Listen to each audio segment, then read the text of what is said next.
और हम लोगों ने अपनी भावना से पार्टी को अवगत कराया, तो पार्टी ने जो फैसला लिया है उससे आदरणीय नरेंद्र मोदी जी और उनके पूरे कुनबे को राजनीतिक ब्लड प्रेशर हो गया है। बिहारियों का कलेजा तो 176 इंच का, आपका तो 56 इंच का है।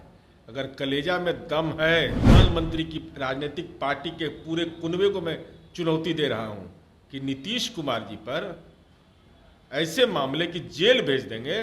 दुनिया में कौन माई का लाल पैदा लिया है? इसलिए धैर्य रखिए। 2024 में आपका राजनीति में बढ़िया बिस्तर समेटकर आपको विपक्ष की भूमिका में पहुंचा। नीतीश कुमार विपक्षी दलों को एकजुट करने के लिए आज दिल्ली जाने वाले हैं। जेडीयू क्या सोचती है? हमारे साथ पूर्व मंत्री नीरज कुमार हैं, इनसे बात करते हैं। मुख्यमंत्री जी बड़े मिशन पे जा रहे हैं।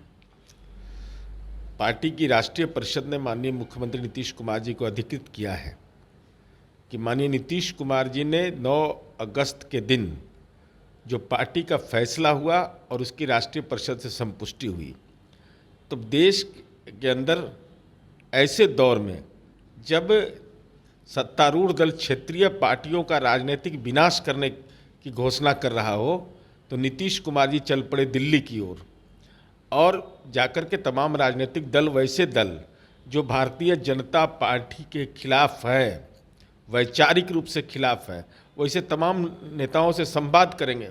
और हमारी उम्मीद यह है कि संवाद के बेहतर नतीजे आएंगे और देश में एक बड़े उद्देश्य के लिए, क्योंकि हम प्रधानमंत्री के उम्मीदवार नहीं हैं, हमारा केवल उद्देश्य है 2024 में भारतीय जनता पार्टी को विपक्ष में ला देना।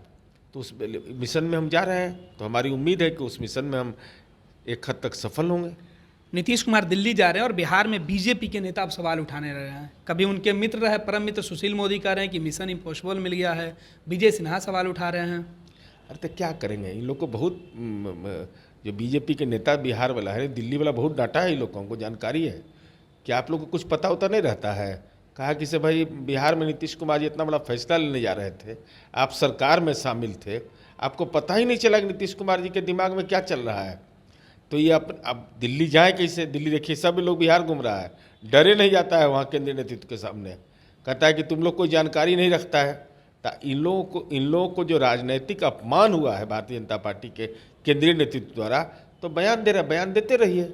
बयान तो पहले भी दिए थे ना, जब हम लोग अलग हुए थे पहली बार, उस समय भी बयान दिए थे। तो 2015 में क्या नतीजा आया था? तो फिर उनको उसी जगह पर लाकर खड़ा कर देगी बिहार की जनता। सुशील मोदी लेकिन तो जो सवाल उठाते हैं वो कह रहे हैं कि नीतीश कुमार को हम जानते हैं। अरे पीएम मटेरियल कहे वो, भारतीय जनता पार्टी के बिहार में माननीय उप मुख्यमंत्री थे, उन्होंने पीएम मटेरियल कहा है। तो उनकी भावना कैसी है ये तो बताने की जरूरत है नहीं। कभी तो नहीं बोला कि हम पीएम मटेरियल नहीं बोले हैं, पीएम मटेरियल बोले हैं। तो पीएम मटेरियल जब बोले हैं तो परेशान क्यों हो रहे हैं? अरे आप तो अंतर मन से कहते ही हैं नीतीश कुमार जी ने काम किया है इस बिहार में। आपने तो नारा भी लगाया है, नीतीश कुमार तुम संघर्ष करो, पूरा बिहार आपके साथ है। इसलिए माननीय सुशील मोदी जी की राजनीतिक मजबूरी है। मजबूरी इसलिए है कि भारतीय जनता पार्टी का जो प्रदेश का नेतृत्व है ना, वो उनको मार्गदर्शक मंडल भेजना चाहता है। और वो कह रहे हैं कि नहीं हम अभी ठीक है, अभी हम स्वस्थ रहेंगे, अभी हम राजनीतिक रूप से स्वस्थ हैं, इसीलिए ऐसे बयान आ रहे हैं। नरेंद्र मोदी बिहार पे आपने कहा कि केरल में करा रहे हैं। हाँ, मैंने बिहार में गठबंधन बना, केरल में प्रवचन हो रहा है। आप समझिए कितना दूर तक असर बिहार का पड़ा। बिहार में जो राजनीतिक आग जला, उस अग्नि की जो धारा है, तो उसका असर कहाँ हुआ? केरला के अंदर में। केरला में आदरणीय प्रधानमंत्री जी जाते हैं और वह बोलते हैं, और बोलते कैसा है? सुविधा के अनुसार तर्क देते हैं। येदुरप्पा के साथ रहेंगे, रेड्डी ब्रदर्स के साथ रहेंगे तो जय जय है।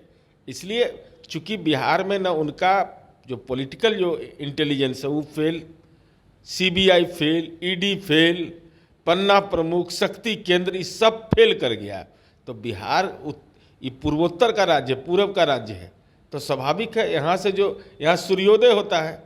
तो सूर्योदय जो होगा तो राजनीति का सूर्य का भी उदय होता है। तो 2015 में लोगों ने देखा है कि 2014 में आदरणीय नरेंद्र मोदी जी का कितना बड़ा जन समर्थन हासिल हुआ था, अब 15 में लॉक हो गए। तो वही हाल होने वाला है, इसीलिए परेशान है, करा रहे हैं। विजय सिन्हा बिहार में अब नेता विरोधी दल हैं, वो घूम घूम कर सीधे तौर पर नीतीश कुमार के ऊपर सवाल उठा रहे हैं। कह रहे हैं कि जब वो मंत्री हुआ करते थे तो श्रम संसाधन विभाग में कई जो मामले थे, अब वो सदन में जब स्पीकर बने तो उस मामले को उठा के सामने लाए। नीतीश कुमार भ्रष्टाचार के मामले में है, लालू यादव जेल जा चुके हैं बड़े भाई, अब नीतीश कुमार की बारी है। कौन श्रम संसाधन विभाग के? आप तो माननीय मंत्री थे, आपको उस समय जांच करने में दिक्कत हुई थी क्या? और जिसके बारे में आप बता रहे हैं वो महाराष्ट्र में सार्वजनिक उपक्रम है, 100% शेयर गवर्नमेंट का है। यह नहीं चलता है कहीं कि जब सत्ता में थे तो चुपचाप रह गए और सत्ता से जब हटे तब, लेकिन तब पर भी उसमें जो मूल बिंदु है उस पर आना चाहिए।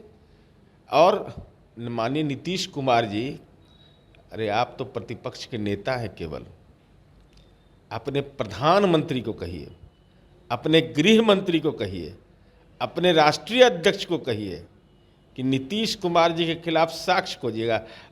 20 जन्म लेना पड़ेगा।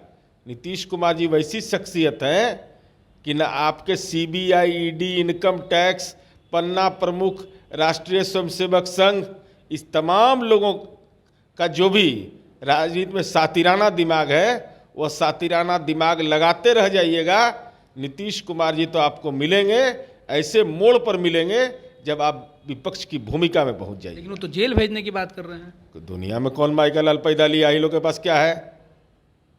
इस देश के अंदर में नीतीश कुमार जी को शख्सियत है। नीतीश कुमार जी को यूनाइटेड नेशन ने क्लाइमेट लीडर का उपाधि दिया है, round table conference climate leader. तो जब क्लाइमेट लीडर उनको कहा जा रहा है तो राजनीति के पर्यावरण को प्रदूषित करने वाले को तो जनता ही दंड दे देगी। जरा बोले ना, घूम घूम के नीतीश कुमार को जेल भेज देंगे तो पूरे देश के अंदर में इनका इलाज जो संभावित है वो पक्का हो जाएगा। सम्राट चौधरी भी यही बात दोहरा रहे हैं। अरे भाई, एक ही पार्टी में है ना, सबका काम क्या है? अच्छा, अभी क्या कहेंगे? ये थोड़े बोलेंगे कि हम 15 लाख रुपया में कहे थे, हम नौकरी की बात किए थे, हम सार्वजनिक उपक्रम को चालू करने की बात कहे थे। ये थोड़े बोलेंगे कि अब हमने जो काम किया बिहार में तो इनके क्षेत्र खाते में तो कोई उपलब्धि है नहीं। इसलिए प्रवचन करते रहिए, वो प्रवचन आपका विषैला है। वो विषैला प्रवचन को जिसे जनता 2015 में इस राजनीतिक गठजोड़ ने परास्त किया था, आप भी परास्त होने को तैयार रहिए। अरे भाई, भारतीय जनता पार्टी के साथ हमारा गठबंधन हुआ और चुनाव में इनके नेता आदरणीय नरेंद्र मोदी जी ने कहा कि 15 लाख रुपया हर व्यक्ति के खाता में पहुंचा देंगे। तो हमारा गठबंधन तो 17 में हुआ। तो हम लोग आम लोगों से मिलते हैं, गांव में जाते हैं, तो जहां जाते थे वहां कहता था कि 15 लाख मेरे खाता में नहीं आया। तो हम बोलते थे भाई, हम लोग थोड़े आपको कहते, हम तो हर घर बिजली के लिए बोले थे आपको। आप कह रहे 15 लाख रुपया मेरे बैंक अकाउंट में नहीं आया। तो कहता था कि आप गठबंधन किए हुए हैं। तो हम चुप हो जाते थे कि भाई गठबंधन तो किए हुए हैं। अब इसके चलते परेशानी यह हुआ कि 2017 में गठबंधन होता है और 2018 में हम ब्लड शुगर से पीड़ित हो जाते हैं, हमको शुगर का रोग हो जाता है और हमारे दल के बहुत कार्यकर्ताओं को मानसिक परेशानी हुआ और शुगर रोग हो गया।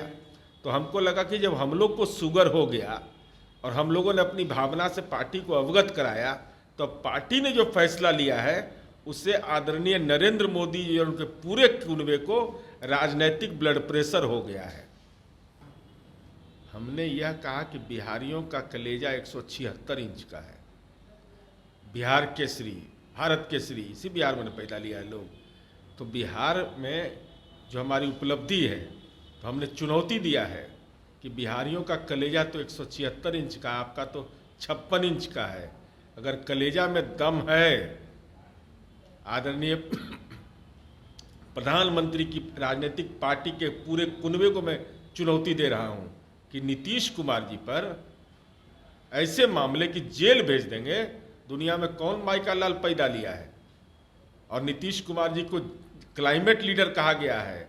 आप राजनीति का पर्यावरण को प्रदूषित कर रहे हैं। हमको तो क्लाइमेट लीडर की उपाधि मिली है। इसलिए धैर्य रखिए, 2024 में आपका राजनीति में बढ़िया बिस्तर समेटकर आपको विपक्ष की भूमिका में पहुंचा दें।